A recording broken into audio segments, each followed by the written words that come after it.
À Lviv, nous avons vu des explosions dans le centre-ville alors que 3 centrales électriques ont été touchées. Les lumières scintillaient à travers la ville. Certains bâtiments étaient sans électricité, des panaches de fumée montaient dans le ciel.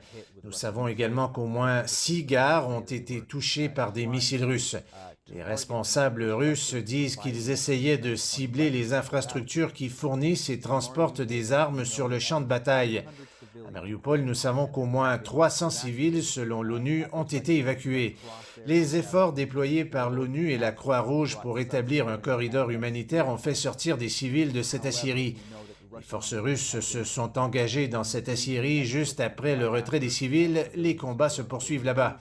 Un commandant ukrainien nous a dit que les Russes tentaient de pénétrer dans la Syrie et sont entrés dans certains périmètres.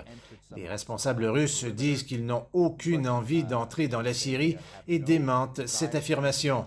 À Lugansk, les bombardements se poursuivent. Le gouverneur de Lugansk affirme qu'aucune ville n'est sûre pour le moment et exhorte les personnes qui peuvent évacuer à le faire. L'électricité a été coupée dans certaines parties de cette région.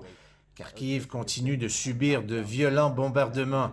Nous avons également entendu des informations obtenues par le New York Times selon lesquelles les renseignements américains ont été la clé de ces succès pour repousser l'invasion russe pendant certaines parties de ce conflit. Nous savons que l'armée ukrainienne a combiné les renseignements américains qui leur ont été fournis avec leurs propres interceptions de téléphones portables et des réseaux pour tenter de cibler des officiers russes de haut rang. Au moins 12 officiers russes, selon des responsables ukrainiens, ont été tués jusqu'à présent.